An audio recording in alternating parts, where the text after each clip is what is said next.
Okay, let's go. So cutting straight to the chase, the underlying theme of our program is going to always be retaining the muscle that we have and building muscle and strength so we can feel better and look better and be better overall from the inside and out.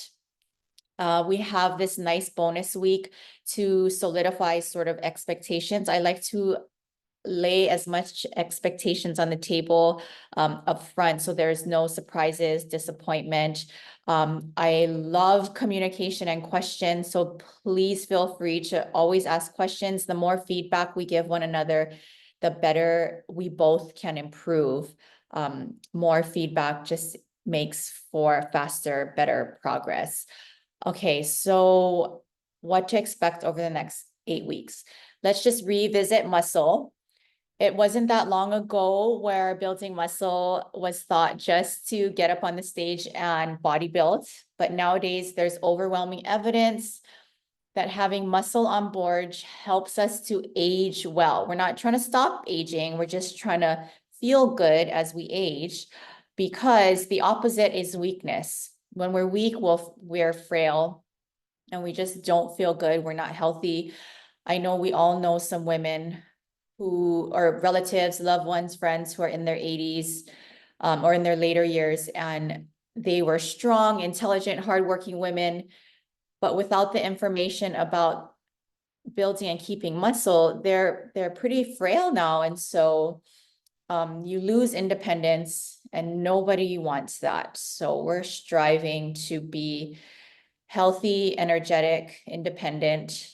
And then when we build muscle, the nice side effect is a nicer body shape. So we automatically lose muscle as we age, paired with more sedentary lifestyles that is not intentional as we age, that's just how it is, puts us at a higher risk of injury and weakness, including brain disease.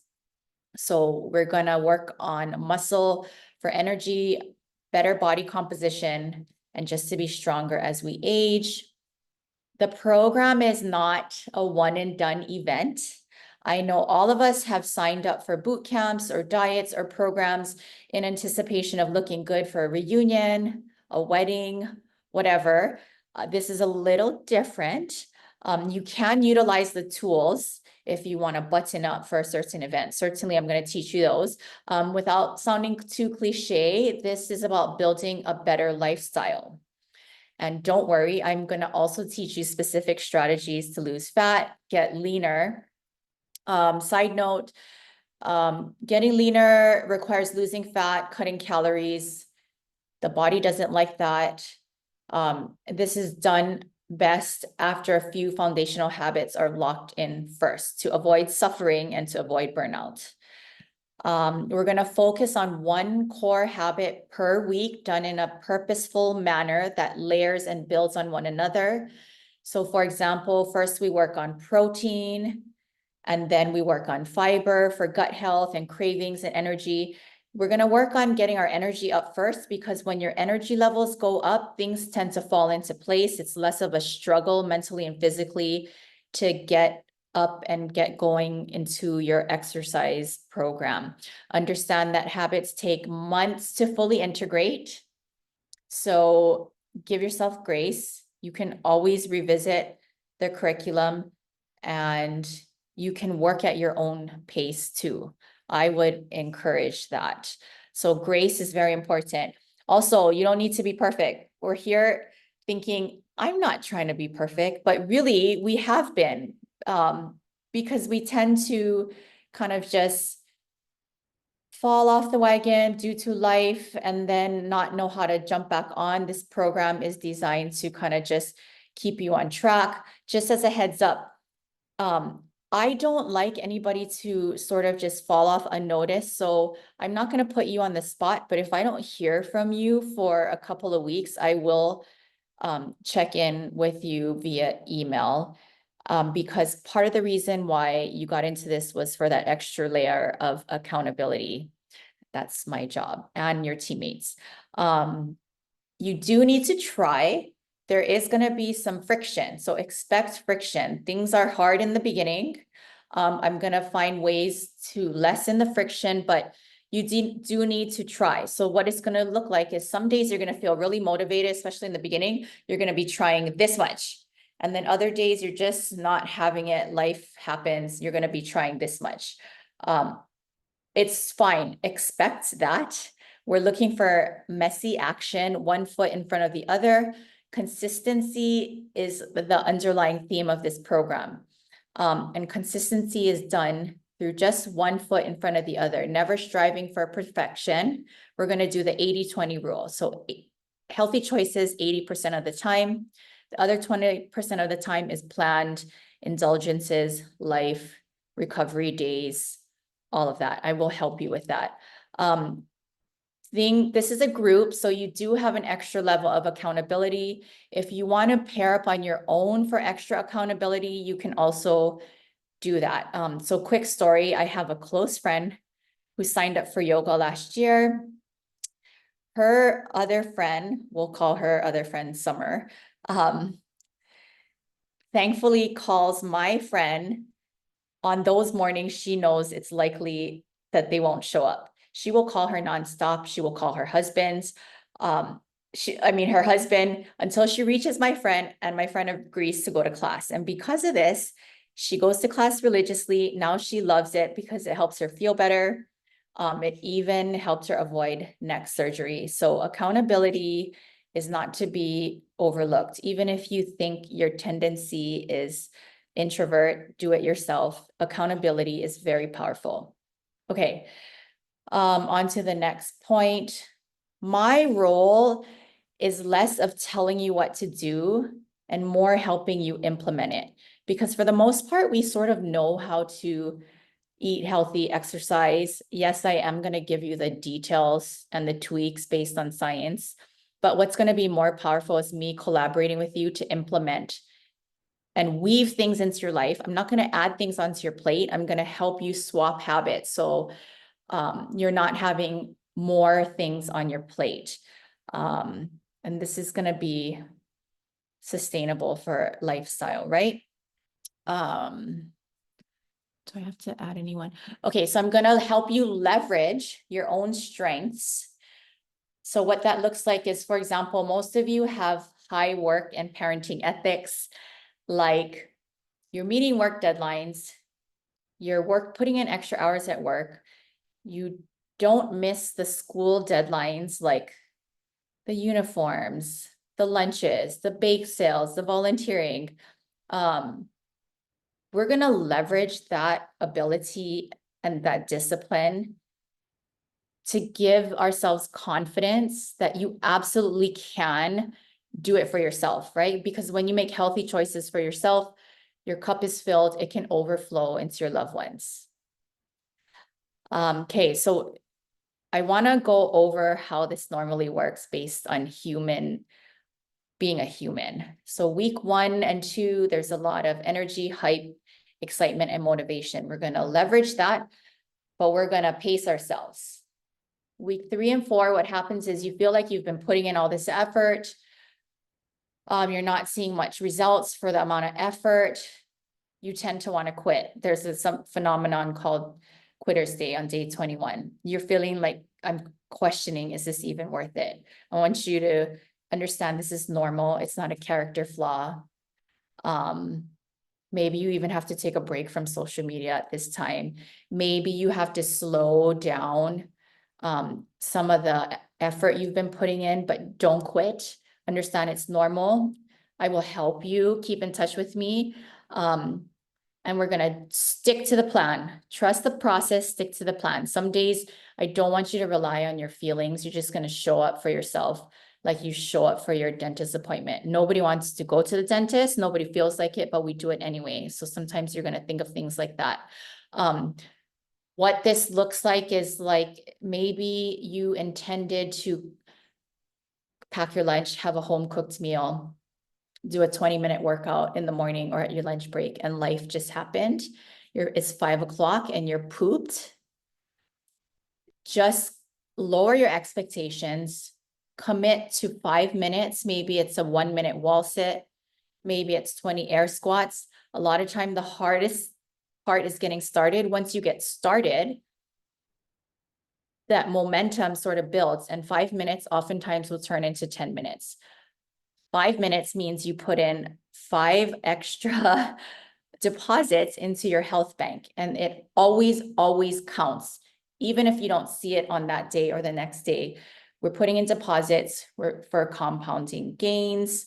And what you're doing is, when there's days where you don't feel like it, but you're committing to something less, like 5 minutes, this is brain science. You show up and you do the thing that you said you were going to do. It solidifies new wiring and pathways in your brain that says, I'm in control, not my feelings. And that just reinforces our confidence in ourselves. We're gonna not self-judge. And that's how it goes. Any questions at this point? This is sort of my pep talk.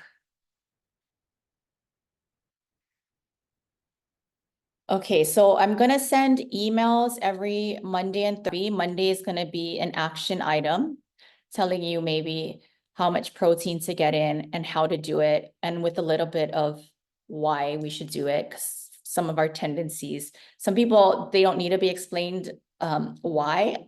I do, so I always will explain the mechanism and the purpose behind an assignment. Thursday will typically be me giving you like a pep talk and sort of a hack, a tip to implement it, or a mindset hack. The program has mindset exercises. It doesn't take long, just to solidify habits. This is based on behavior change science. Check in with anything you like. It's meant to check in either pre or post workout, just to sort of give yourself a pat on the back, get some support, give some support for accountability, and to ask questions, and just to be able to engage with one another. And always, always email me if you have any questions. If you can email it to the entire group, that's great, because it's likely someone has the same question as you. There's no stupid questions. If you don't feel comfortable, then you can just email me directly. Okay, so lastly, I'm just going to take the last 5 to 10 minutes to revisit some of the common beliefs that are more myths about health and diet that have been keeping us stuck. A lot of this is due to internet and social media noise. They're not necessarily bad things, but it tends to cause us to spin our wheels, focus our time and energy on things that are not truly needle movers. So I just want to address those. And if you have any questions, let me know. Okay, so number 1, first myth, the thought that a certain type of exercise class like yoga, Pilates, burn, bar, causes that girl that you see to have that type of body. I am not hating on these classes. I love them. But when you go to the Pilates or burn or yoga, you see these women who they have slender bodies, and it's not because of the class. It's because of their genetics, their lifestyle, sometimes their age. So sometimes we need to look past that, especially on social media. Okay, number 2, the myth that supplements are going to be game changers. It's not. No greens powder, collagen, or protein shake is gonna move the needle as much as real food, smart lifting, and quality sleep. So supplements are just that. They are meant to supplement strong habits. And I just want to show you guys, I'm gonna share my screen. Can you guys see my screen? Yep. All right.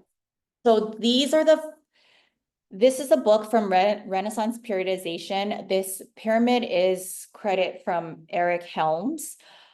Renaissance Periodization is a bunch of exercise physiologists. I have some of their programs. I have a coach through this company. This photo is the 5 pillars and their order of importance for body composition, which is basically how much lean mass you have and how much fat you have. So muscle, bone, organs are lean mass. The rest is fat. Also, the principles of performance. So everyday life can be considered performance. Sports can be considered performance.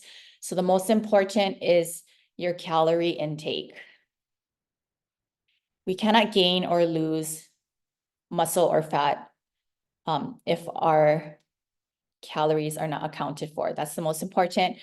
Then comes macros, which means macronutrients. There's three: protein, protein, carbs, and fat. The next pillar or principle would be meal timing. So that's why in the intermediate group, we sort of go over how to space out your meals, how to put a little bit more carbs around your workouts, and then how to recover with healthy fat. So that's meal timing. Next would be meal composition. So meal composition means the quality of your food. Are you having like a whole grain sprouted piece of toast or like a Wonder Bread?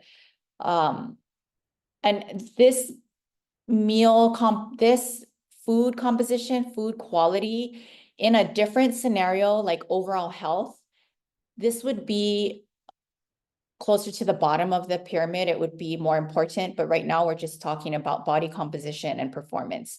And then at the top here, I just wanted to show you was how much really supplements contributes to overall body composition and performance. It's not as important as it's not as much of a needle mover as we would think. So I just want you to keep that in mind. We'll go over supplements. I do take supplements. I don't take a lot, but I usually talk about it at the end of the program, but feel free to always ask me. And so that's this chart. I'm going to stop sharing. Okay. So we went over the myths about the exercise and body type, the supplements. 3 is fasted workouts and hoping they burn more fat, especially at our age, that is not the case. So when we exercise without fuel, it spikes our cortisol for too long of a duration and too high. So cortisol is not bad. Cortisol is designed to wake us up, to mobilize us, to turn us on when we have to perform. But cortisol is meant to come back down. We tend to get stuck in an elevated cortisol underlying fight or flight state. And the reason why that's bad could be over long term, it keeps your blood sugar high, your blood pressure high. It causes tissue breakdown. So cortisol in the short term, great, turns us on, protects us. Cortisol left too high and not able to come down in the long term, bad. That's why they talk about stress management for fat loss. They're really talking about nervous system regulation, the ability to truly get out of that fight or flight state. And it's not like the lion is going to eat us. It's a low grade sympathetic fight or flight state, and just get into that true rest and digest parasympathetic state. And we go over that in the program. When your cortisol is too high, it also signals your body as a female to hold on to fat. It reduces performance if we work out fasted. So we're not going to work out on a full stomach, but we're going to put some fuel in so we can perform. We don't get hurt. Can't drive a car without gas. You can't build a house without any material. Can't build muscle. Okay, so the next myth, I think we're on number 4, cutting out food groups. You can cut out food groups if you like, if it makes you feel better, if you're allergic, if it fits your family's lifestyle. But cutting out food groups unnecessarily to lose fat, you see results based on a calorie reduction, and it's not because of that food group. So say you cut out dairy, You're cutting out cheese, which is high in fat. You're cutting out ice cream, high in fat, sugars, and calories. But who wants to live without ice cream? What we're doing is we're implementing a lifestyle, right? Not a set period of time where we suffer. If you cut out carbs, you're basically cutting out one big food group and you end up with less calories per day. That's where the weight comes off. So sustainable fat loss comes from learning to integrate and include protein, carbohydrates, and healthy fats. It's the dose and the portion size that makes all the difference. And we're going to go over portion sizes in the program. Okay, next myth. Diet soda and fat loss. There are certain studies that suggest that diet soda is associated with obesity. It's not causal, it's more correlated. So there's a lot of factors that goes into that. But the bottom line is diet soda has no calories. Yes, it has a lot of man-made ingredients. So we talk about the dose, right? Nobody should be having 5, 6, 7 diet sodas per day.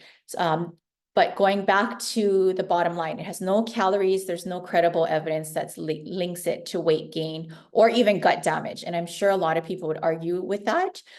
If it helps you stay on track, if it sort of scratches that sweet tooth itch, you're going to enjoy it in moderate to small doses and move on. It is a tool. It's not a toxic. Anything can be considered toxic in too high of a dose, including water, right? With the hyponatremia, if you dilute yourself too much with water. Okay, next, we're not gonna waste our bandwidth anymore on labeling foods as good or bad. This keeps us stuck. So this is what I mean. We're gonna get rid of food guilt. So we are gonna have to exist in this world, coexist with soda, gummy bears, Danishes that don't expire, Twinkies, Ho-Hos. When we spend emotions unnecessarily on labeling them as good or bad, we're using up our bandwidth. You're gonna have to go to parties where your kids are around these foods. So what we're gonna do is we're gonna label them, not as good or bad, but more nutritious, less nutritious, inflammatory, or anti-inflammatory. And I would just challenge you to sort of think about that. We're not going to shame ourselves anymore because sometimes you want to have a donut and feel zero guilt. And you know what? When you build muscle, you have a flexible metabolism. You can enjoy your indulgences and move on with your day. We're not going to deprive ourselves because that results in binges. So we're going to learn to incorporate indulgences into our nutrition with neutrality. Okay, I got 3 more. Yes, you are special. We are special, not special enough to defy biology. So what I mean is the laws of muscle growth, fat loss, and recovery, the basic ones apply to all of us. So some people think, and myself included at certain points, that we're exceptions to the rule because of certain issues, injuries, disease states, food culture, or even like thyroid issues, PCOS. Typically 9 out of 10 times, we don't need the complex, expensive labs and those shiny marketed solutions. We need the basics and we need it done consistently over time. It's boring, but it works. So we're gonna trust the process and stick to the plan. And then you're gonna also become an expert on what works for you. So you're gonna trust the process, stick to the plan, and just tweak a little bit for what works with your family's lifestyle. Last 2, stick with me. A lot of times when people want to lose fat, their first train of thought is to up their cardio. Cardio is great. You can do as much cardio as you want. We cannot get into the too much cardio at too high of an intensity cardio like Orange Theory F45 every day. That doesn't allow us to recover. If we can't recover, we can't lose fat. and we can't build muscle. But cardio is fine. Things that you enjoy, dancing, swimming, walking as much as possible. Cardio also takes up a lot of time and it doesn't move the needle as much as you think. So say you're going to go for an hour and a half walk, maybe you burn 100 to 150 calories. How you are going to lose your fat is we're going to leverage nutrition. That's going to be the biggest needle mover. And that can be done by cutting out, like maybe a serving of granola, a serving of avocado. Avocados are healthy, have a lot of fat, of peanut butter. You can automatically cut down on some of these calorically dense foods and you will reduce your calorie intake by as much as like 300 per day. We're also, to lose fat, we're going to strength train. Strength training is expensive for the body to do, to perform, and to repair. So that means it requires more energy, more calories to actually do the strength training, the lifting weights and putting it down to have your body repair that. And then once you build muscle, it's metabolically expensive to maintain. So your body has to work a little bit harder to maintain that. So that just refers to your overall metabolism. When you have more muscle, your body shape is nicer. When we do cardio only without the muscle and calorie cutting, yes, you will lose scale weight. You will also lose muscle too. No good for protection or body shape. So we're going to focus on food to lose fat, and then we'll work around that. Food's going to be our main pillar. And then the last one was thoughts about redoing the other program in the past where you lost weight. So the quickest way to evaluate it is this. If you are thinking of going back on the Weight Watchers, Whole30, keto, I would just ask myself this, did the program have, and it's because I've done a lot of these programs, did it have me eating and exercising in a way where I could sustain it as a lifestyle? If the answer is yes, cool, think about redoing it. If the answer is no, you don't need to think about redoing it. You need to also consider that you were probably in a different season of life where you had maybe less responsibilities. We're taking care of the generation above and below us now. And in our 20s and 30s, our bodies were more robust.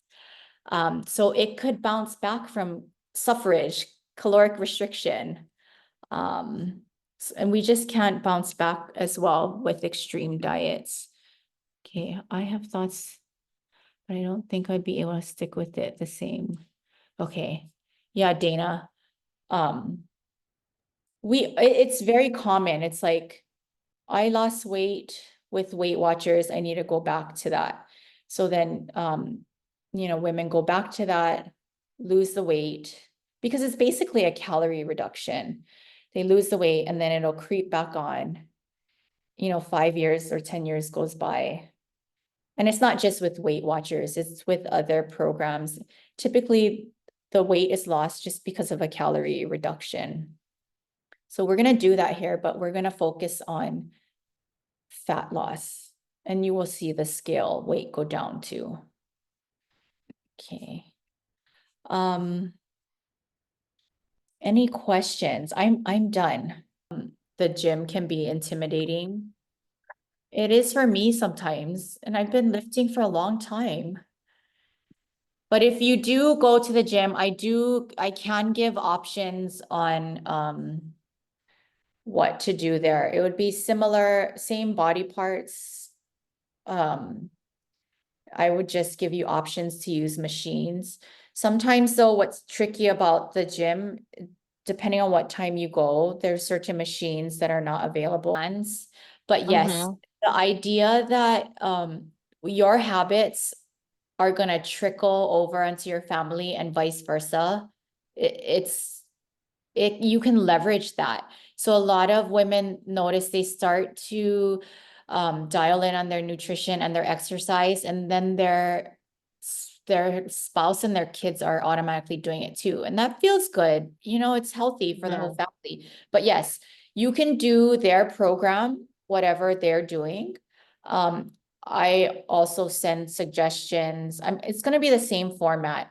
Eventually, I want to host it all on a landing page or like a template, but I'm going to send the demos with the suggested frequency. I'm also going to recommend logging, because logging and tracking your progress visually, like for habit formation, that it encourages habit formation. It all counts. And then you know what I think is a good way to think about it. It's like we typically say, I fell off the wagon, but what we're gonna do is get better at falling off. So we fall off and then we just get better at hopping back on. So my old coach likened it to like judo. You get better at falling and then you get better at getting back up. So you expect to fall, but then you just get better at getting back up. Okay, so I'm gonna recommend choosing something to measure. So I noticed in addition to MyFitnessPal, which is the food logging, if you have your laptop handy and your phone, it's extremely easy to log on your laptop. It's a little more tedious to log on the phone, unless you have the paid version where you can take pictures of your meals. I don't know how accurate that is. The food logging just gets us in the habit of tracking, because what you track, you can improve on. So that's why even for like body part measurements, before and after pictures, scale weight is fine. I don't recommend scale weight if it causes you to be if it ruins your day or if it hijacks your emotions. Yeah.